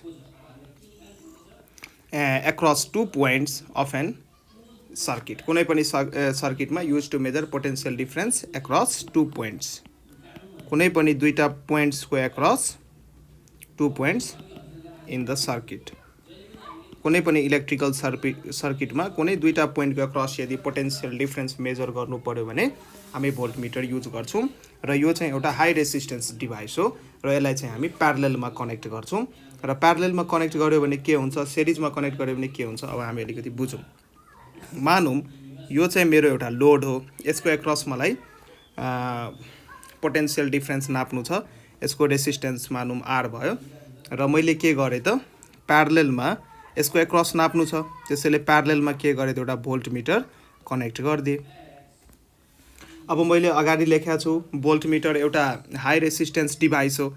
यदि भोल्ट मिटरको रेसिस्टेन्स मानौँ यो रेसिस्टेन्स अफ भोल्ट मिटर लेखेँ, आरबी मतलब रेसिस्टेन्स अफ भोल्ट मिटर, यो त एकदमै ठुलो हुन्छ, हाई रेसिस्टेन्स डिभाइस हो। यसको कम्पेरिजनमा रेसिस्टेन्स एकदमै ठुलो हुन्छ भने यहाँबाट यसले के गर्छ त थोरै करेन्ट मानौँ यहाँबाट टोटल करेन्ट आई गइरहेछ। सो यसले थोरै करेन्ट I1 लियो र म्याक्सिमम करेन्ट यहाँबाट I माइनस I1 पास भयो। भोल्ट मिटरबाट I1 करेन्ट मैले माने र टोटल करेन्ट I आइरहेको थियो। सो यो R भन्ने डिभाइसबाट कति करेन्ट पास भयो, R भन्ने डिभाइसबाट I minus I1 current pass भयो। र भोल्ट मिटरको रेसिस्टेन्स एकदमै बढी हुन्छ, त्यसैले यो I1 जुन करेन्ट भोल्ट मिटरबाट पास भएको छ यसको करेन्टको भ्याल्यु पनि के हुन्छ त, एकदमै कम हुन्छ। र यो सर्किटमा हाम्रो करेन्टको भ्याल्यु चेन्ज रहँदैन, र किनकि हामी यो I जुन छ I को भ्याल्यु एप्रोक्स कोसँग इक्वल भइदिन्छ त, I माइनस I1 सँग इक्वल भइदिन्छ, I माइनस I1 सँग इक्वल भइदिन्छ। किनकि I1 चाहिँ के छ त, यो I1 भेरी स्मल छ, भेरी स्मल छ। किन भेरी स्मल छ, किनकि I1 भनेको भोल्ट मिटरबाट पास हुने करेन्ट हो र भोल्ट मिटरको रेसिस्टेन्स एकदमै हाई हुन्छ, त्यसैले भोल्ट मिटरले चाहिँ थोरै करेन्ट ड्र गर्छ फ्रम द मेन ब्रान्चबाट थोरै करेन्ट ड्र गर्छ। र यो R को एक्रस पोटेन्सियल डिफ्रेन्स के भइदिन्छ त, R को एक्रस पोटेन्सियल डिफ्रेन्स के भइदिन्छ त, एउटा IR हुन्छ जुन चाहिँ एप्रोक्सली इक्वल भइदिन्छ र I is approximately equals to I minus I1। So I को ठाउँमा म लेख्न सक्छु I माइनस I1 लेख्न सक्छु, ठिक छ। र यो भ्याल्यु एप्रोक्सिमेटली इक्वल भइदिन्छ, त्यसैले हामी भोल्ट मिटरलाई प्यारललमा कनेक्ट गर्छौँ। तर यही भोल्ट मिटरलाई यदि हामीले सिरिजमा कनेक्ट गरिदिएको भए, यही भोल्ट मिटरलाई यदि हामी सिरिजमा कनेक्ट गरिदिएको भए, यदि यही भोल्ट मिटरलाई मानौँ यसको एक्रस मलाई पोटेन्सियल नाप्नु छ, सो मैले यहाँ यही भोल्ट मिटर मैले कनेक्ट गरिदिएँ सिरिजमै। अब मानौँ यसको रेसिस्टेन्स छ R, यसको रेसिस्टेन्स छ RB। मानौँ मैले माने RB is the resistance of volt metre, किनकि भोल्ट मिटरको भित्र ग्याल्भेनोमिटरको क्वाइलहरू हुन्छ। सो त्यसले गर्दाखेरि नि केही रेसिस्टेन्स डेभलप भइरहेको हुन्छ। सो अब दुईटा यो सिरिजमा भइसकेपछि पोटेन्सियल त डिभाइड हुन्छ। अब करेन्ट त यहाँबाट पास भयो I, करेन्ट त डिभाइड हुँदैन, दुईटैबाट करेन्ट पास हुन्छ। सो यसको एक्रस यो R को एक्रस यसले चाहिँ कति पोटेन्सियल खान्छ त, यो R ले कति पोटेन्सियल खान्छ यदि मैले सिरिजमा लगाइदिएँ भने यसले IR पोटेन्सियल खान्छ, र यसले कति पोटेन्सियल खान्छ, यसले यो ग्याल्भेनोमिटरले कति पोटेन्सियल खान्छ, करेन्ट त I नै पास भइरहेछ। सो यसले कति पोटेन्सियल खान्छ त, I इन्टु RB खान्छ। सो यहाँ हामी के हेर्दैछौँ त, पोटेन्सियल डिभाइड भइरहेछ। यहाँ हामी के हेर्दैछौँ, पोटेन्सियल डिभाइड भइरहेछ। सो जुन चाहिँ यो ग्याल्भेनोमिटरको उद्देश्य थिएन, सरी, जुन चाहिँ हाम्रो भोल्ट मिटरको उद्देश्य होइन, भोल्ट मिटरको उद्देश्य हो कि कुनै पनि सर्किटमा कुनै पनि लोडको एक्रस कति पोटेन्सियल डिफ्रेन्स ड्रप भइरहेछ त्यो मेजर गर्न, र यसले यहाँ के गरिदियो त, पोटेन्सियलै डिभाइड गरिदियो। सो यो चाहिँ यसको उद्देश्य होइन, र त्यसैले भोल्ट मिटरलाई हामी कुनै पनि लोडको एक्रस यदि त्यसको पोटेन्सियल डिफ्रेन्स नाप्नु पर्यो भने त्यसको प्यारललमा कनेक्ट गर्छौँ। र सिम्पली यति याद गर्न सक्छौँ प्यारललमा के हुन्छ त, प्यारललमा भोल्टेज सेम रहन्छ, प्यारललमा भोल्टेज डिभाइड हुँदैन, प्यारललमा भोल्टेज के हुन्छ त, सेम हुन्छ, र प्यारललमा भोल्टेज सेम छ र volt meter potential difference measure गर्नको लागि युज गरिन्छ, त्यसैले यसलाई चाहिँ हामी प्यारललमा कनेक्ट गर्छौँ। Therefore volt metre is connected in parallel. सर्टमा यति बुझ्न सक्छौँ, जुन कम्बिनेसनमा जे कन्स्ट्यान्ट हुन्छ त्यसकै एक्रस हामी जोड्छौँ। सिरिज कम्बिनेसनमा के हुन्छ त, करेन्ट कन्स्ट्यान्ट हुन्छ, सिरिजमा करेन्ट कन्स्ट्यान्ट हुन्छ, त्यसैले एममिटर करेन्ट मेजर गर्नको लागि युज हुने डिभाइस हो, र त्यसैले हामी एममिटरलाई सिरिजमा कनेक्ट गर्छौँ। र प्यारललमा भोल्टेज सेम रहन्छ, र भोल्ट मिटर भोल्टेज मेजर गर्नको लागि युज गरिन्छ। भोल्टेज भनेकै पोटेन्सियल डिफ्रेन्स हो, पोटेन्सियल डिफ्रेन्स मेजर गर्नको लागि युज गरिन्छ, र प्यारललमा भोल्टेज सेम रहन्छ, त्यसैले भोल्ट मिटरलाई हामी प्यारलेलमा कनेक्ट गर्छु। यसरी तिमीहरूले यो क्वेसन्सहरूलाई एक्सप्लेन गर्न सक्छौ आफ्नै ल्याङ्ग्वेजमा। सो टेन्सन लिनु पर्दैन। अब हामी नेक्स्ट क्वेसन्स हेर्छौँ। Question number 9।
क्वेसन नम्बर हाम्रो 9 रहेको छ। Two bulbs have the filament of the same length। दुईटा बल्बको जुन फिलामेन्ट छ त्यसको लेन्थ चाहिँ सेम दिया छ, same length. if one is of 40 watt and the other 60 watt, which one has thicker filament? Which one has thicker thicker filament? कसको filament चाहिँ thicker छ भनेर भनेर क्वेसनले भनेको छ। दुईटा बल्ब छ, एउटा चाहिँ 60 वाटको, अर्को चाहिँ 40 वाटको, र दुईटैको फिलामेन्टको लेन्थ के दिया छ त? सेम दिया छ। अब लेन्थ दुईटैको फिलामेन्ट मतलब वायर जुन बल्बभित्र युज भएको हुन्छ, रेसिस्टेन्स वायर, त्यो फिलामेन्टको लेन्थ पनि के छ त? सेम छ। र एउटा बल्ब 40 वाट, अर्को बल्ब 60 वाट दिएको छ। अब क्वेसन्सले सोधिरहेछ कुन फिलामेन्ट चाहिँ मोटो छ त? थिकर भनेको कुन चाहिँ मोटो छ त? सो भेरी सिम्पल क्वेसन हो यो, यहाँ हेर्न सक्छौ। मानौँ first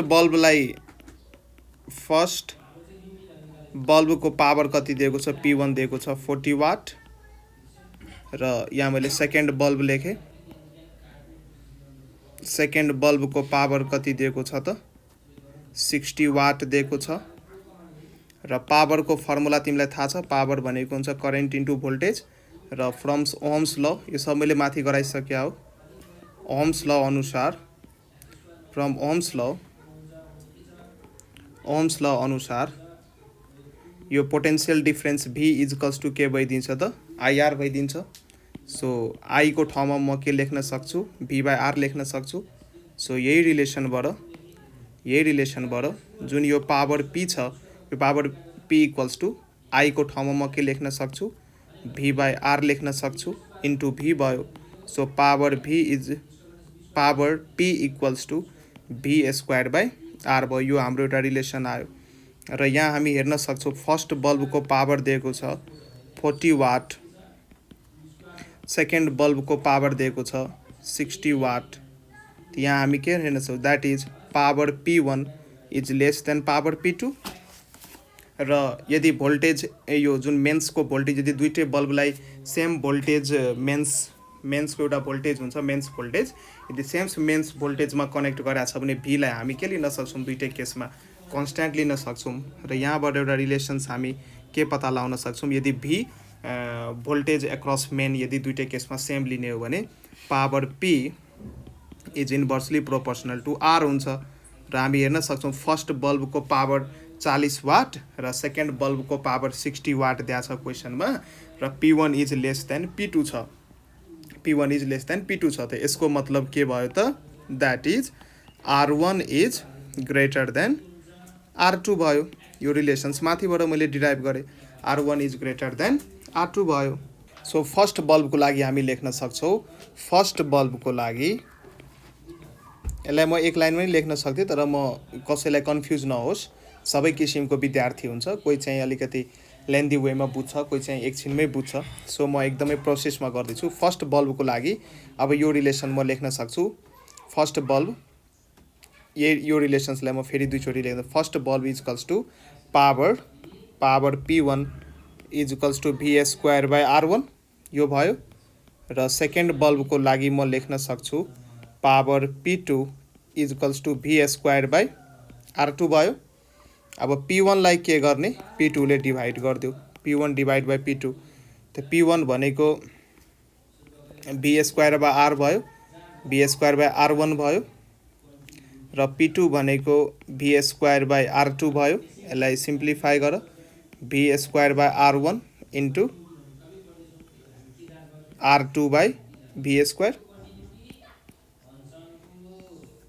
R2 by V square cancel भयो यहाँ चाहिँ आउँछ R2 बाई R1 सो यो एउटा रिलेसन्स यहाँ डेभलप भएर आयो P1 by P2 equals to R2 by R1 यो कुरो म माथिबाट नै लेख्न सक्थेँ सो अब पछि म लेख्छु यस्ता कुराहरू यहाँ हेर पावर र रेसिस्टेन्सको जुन यो इक्वेसन्स आछ यो के छ त इन्भर्सली प्रोपोर्सनल छ कि छैन इन्भर्सली प्रोपोर्सनलकै मिनिङ हुन्छ P1 बाई यदि P2 छ भने यतापट्टि हुन्छ R2 बाई R1 सिधै यहाँबाट लेख्न सक्छौ सो मैले यहाँ डिराइभ गरेर देखाइदिएँ अब पछि तिमीहरू यस्तो सर्टमा युज गर्न सक्छौ यदि इक्जाममा टाइम कम छ भने ठिक छ यही एक्सप्रेसन हो अब रेसिस्टेन्सको फर्मुला हामीलाई थाहा छ resistance R is equals to के हुन्छ rho L by A where R is the resistance of the wire rho is the resistivity अथवा यसलाई स्पेसिफिक रेसिस्टेन्स पनि भनिन्छ L is the length of the conductor A is the cross sectional area अब यही formula हामी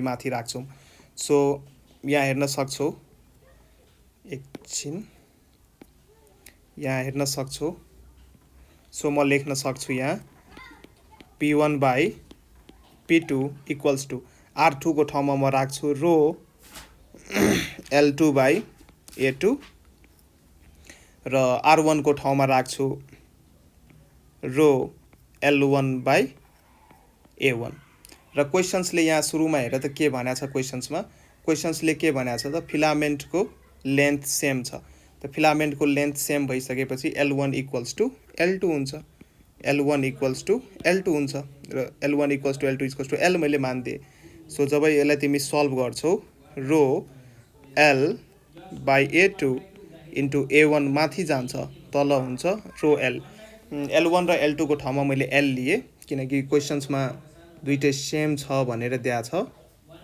र यो length cancel भयो सेम मेटेरियल छ त्यसैले रो पनि सेम नै हुन्छ त्यसैले रो पनि क्यान्सिल भयो र यहाँबाट चाहिँ के रिलेसन्स डेभलप भएर आयो त A1 by A2 relations develop आयो P1 बाई P2 को रिलेसन के डेभलप भएर आयो त A1 बाई A2 र A भनेको क्रस सेक्सनल एरिया हो क्रस सेक्सनल एरिया भनेको पाई D स्क्वायर बाई 4 म लेख्न सक्छु पाई D भनेको डायमिटर फर्स्ट वायरको diameter pi D square by 4 A2 मा पनि त्यही लेख्नु पर्यो पाई D यहाँ चाहिँ मैले D2 लिए सेकेन्ड वायरको डायमिटर लिए पाई D स्क्वायर बाई 4 सो यहाँ हाम्रो रिलेसन्स भयो P1 by P2 equals to pie D1 square by 4 into अब फेरि यसलाई पल्टाऊ 4 माथि जान्छ पाई D2 स्क्वायर अब यहाँ कुन भ्याल्यु कट छ काट पाई र पाई क्यान्सिल भयो 4 र 4 क्यान्सिल भयो सो यहाँबाट हाम्रो रिलेसन्स के डेभलप भएर आयो त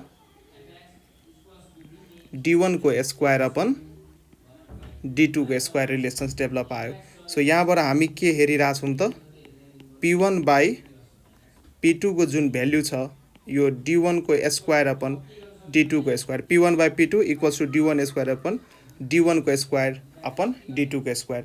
यसले चाहिँ के सो गरिरहेछ त पावर र द्याट इज यहाँले यसलाई यहाँबाट यो नै इन्फर्मेसन सिक्न सक्छौ द्याट इज पावर चाहिँ के छ त डायमिटरसँग डाइरेक्टली प्रोपोर्सनल छ। सो यहाँ सिन्स डाइरेक्टली प्रोपोर्सनल भइसकेपछि यहाँ सुरुमा हाम्रो के छ त फर्स्टको पावर चाहिँ सेकेन्डको बल्बभन्दा पावरभन्दा कम छ। फर्स्टको पावर कति दिएको छ 40 वाट दिएको छ, सेकेन्ड बल्बको पावर कति दिएको छ 100 वाट दिएको छ। सो यति कुरा त हामीलाई थाहा छ 40 watt is less than 100 watt र हाम्रो रिलेसन्स के आयो power is directly proportional to the diameter. यसको मतलब diameter of first wire is less than diameter of second wire.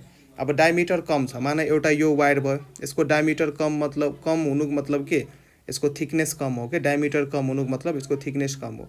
अब एउटा डायमिटर भनेको यति पुरै हो डायमिटर, यो वायरको क्रस सेक्सनल भ्यू लिने हो भने पुरै हो यो डायमिटर, यसको यो डायमिटर। यदि यो वायर यहाँ हेर यो वायर यदि थिन छ भने यो वायर यदि थिन छ भने यसको डायमिटर मैले डी माने र यो वायर यदि थिक छ भने यो यदि वायर थिक छ भने यसको डायमिटरलाई मैले क्यापिटल डी माने। यसको मतलब थिक वायरको जुन डायमिटर हुन्छ थिन वायरको डायमिटर भन्दा के हुन्छ त ठुलो हुन्छ। सो यहाँ D1 is less then D2 आइरहेछ। यसको मतलब यो फर्स्ट वायर जुन छ यो फर्स्ट वायर यो थिन छ। फर्स्ट वायर भनेको फर्स्ट वायर मतलब फर्स्ट फिलामेन्ट भन्न खोजे हो, वायर मिन्स फिलामेन्ट बल्बको फिलामेन्ट। यो चाहिँ 40 वाटको फिलामेन्ट जुन छ त्यो थिन छ र D2 here stands for D2 stands for अर्को वायर, D2 स्ट्यान्ड्स फर अर्को बल्ब द्याट इज 100 वाटको बल्बलाई यसलाई हामी सो गर्दैछौँ र यो चाहिँ के छ त थिक छ। त्यसैले यो चाहिँ कुन वायर चाहिँ थिकर भयो त कुन बल्बको फिलामेन्ट थिकर भयो त। So 60 watt bulb has thicker filament than the 40 watt bulb. So यो कुरा हामी यहाँ लेख्न सक्छौँ, यो कुरा हामी लेख्न सक्छौँ 60 watt bulb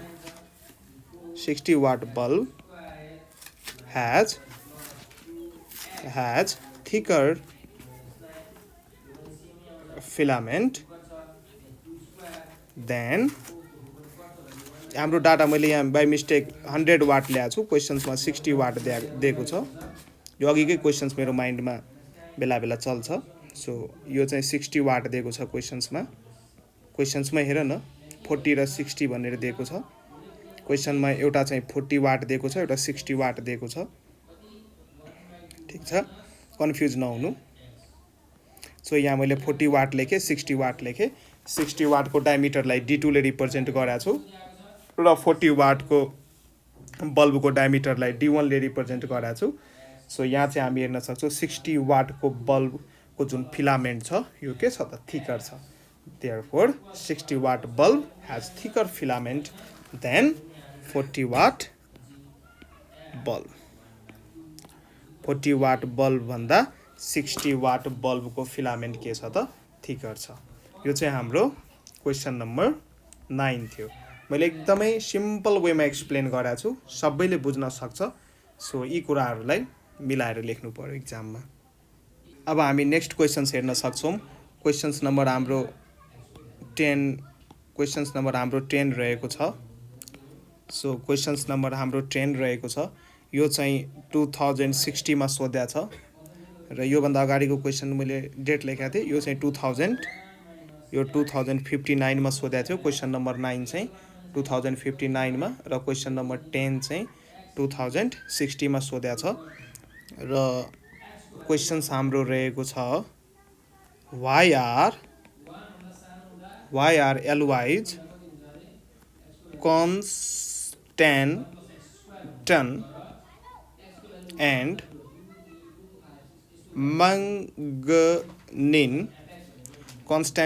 manganese used to make standard resistors। किन हामी कन्स्ट्यान्टन र म्याङ्गानिन जुन यो एलोइज हो यिनीहरूलाई किन स्ट्यान्डर्ड रेसिस्टर्स बनाउनको लागि युज गर्छौँ त, यो चाहिँ हाम्रो क्वेसन्स सोधेको छ। अब हेर यसको आन्सर हामी दिन सक्छौँ। यो कन्स्ट्यान्टन र जुन यो म्याङ्गानिन छ नि यसको टेम्परेचर कोफिसिएन्ट अफ रेसिस्टेन्स जुन यो अल्फाको भ्याल्यु हो यो एकदमै कम हुन्छ। यो कन्स्ट्यान्टन र म्याङ्गानिनको लागि जुन यो alpha temperature coefficient of resistance हो यसको भ्याल्यु के हुन्छ त एकदमै कम हुन्छ। र यो अल्फाको भ्याल्यु एकदमै कम भइसकेपछि यदि तिमीले टेम्परेचर बढाउँछौ भने हामीलाई थाहा छ टेम्परेचरसँग त वायरको रेसिस्टेन्स भ्यारी गर्छ। यदि तिमी टेम्परेचरलाई यदि बढाउँछौ भने वायरको रेसिस्टेन्समा कुनै पनि खासै फरक पर्दैन। नेग्लिजिबल चेन्ज रेसिस्टेन्समा हामी अब्जर्भ गर्न सक्छौँ र यसको रेसिस्टेन्स चाहिँ मा कुनै खासै फरक नपरेको कारणले गर्दा पनि चाहिँ यसलाई हामी स्ट्यान्डर्ड रेसिस्टर्समा युज गर्छौँ। त्यसैले म लेखिदिन्छु टेम्परेचर कोफिसिएन्ट अफ रेसिस्टेन्स यसको आन्सर भयो the temperature coefficient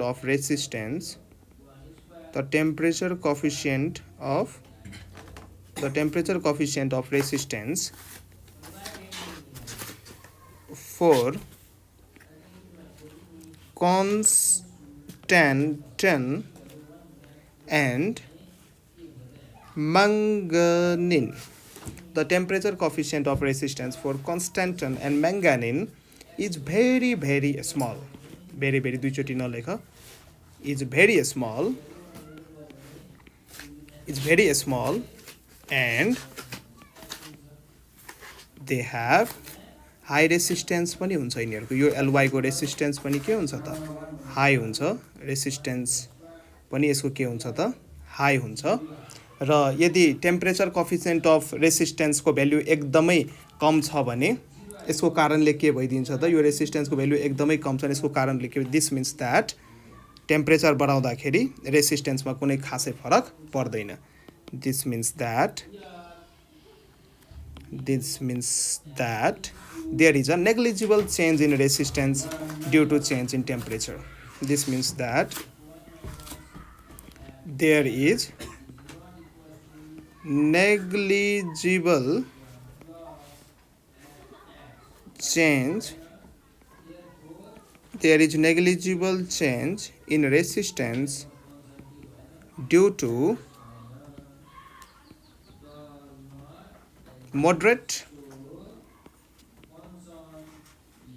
moderate change in temperature. यदि तिमी टेम्परेचरमा अलिकति मोडरेट मतलब एकदमै बढी पनि हैन ठिक्कको यदि चेन्ज गर्न खोज्यो भने यसको रेसिस्टेन्समा नेग्लिजिबल चेन्ज हुन्छ अथवा हामी भन्न सक्छौँ रेसिस्टेन्समा कुनै खासै चेन्ज पर्दैन। र मेल्टिङ पोइन्ट पनि यी एल्वाइजहरुको के हुन्छ त धेरै हाई हुन्छ, धेरै हाई हुन्छ र हाई टेम्परेचरमा पनि यो मेल्ट हुँदैन। त्यसैले यही कारणहरूले गर्दा हामी कन्स्ट्यान्टन र म्याङ्गानिनलाई स्ट्यान्डर्ड रेसिस्टर्स बनाउनलाई युज गर्छौँ। सो यही कुराहरूलाई आफ्नो ल्याङ्ग्वेजमा लेख्नु। सो के लेख्नु पर्यो यसको मेन चाहिँ आन्सर के भयो भने यदि एक्जाम पोइन्ट अफ भ्यू यदि लेख्नु पर्यो भने यो लेख्नु कि यसको अल्फाको भ्याल्यु एकदमै कम हुन्छ र अल्फाको भ्याल्यु कम भइसकेपछि यदि टेम्परेचरमा मोडरेट चेन्ज ल्याउने हो भने यदि टेम्परेचरलाई अलिक मोडरेटली बढाउने हो भने यसको रेसिस्टेन्समा नेग्लिजिबल असर आउँछ अथवा यसको रेसिस्टेन्समा कुनै खासै इफेक्ट आउँदैन। यही कारणले गर्दाखेरि यसलाई हामी स्ट्यान्डर्ड रेसिस्टर्स बनाउन युज गर्छौँ। हस् धन्यवाद। आजको यो भिडियोमा हामी यति गर्छौँ र अरू क्वेसन्सहरू हामी नेक्स्ट भिडियोमा यसको सल्युसन्स लिएर आउँछौँ। पढ्दै गर्नु होला, आफ्नो केयर गर्नु होला। यो च्यानललाई सब्स्क्राइब गर्नु भएको छैन भने सब्स्क्राइब गर्नु होला, साथीभाइमा पठाउनु भएको छैन भने पठाउनु होला र एकदमै ध्यान दिएर पढ्नुस्। Best of luck for your exam. Thank you so much for watching this video.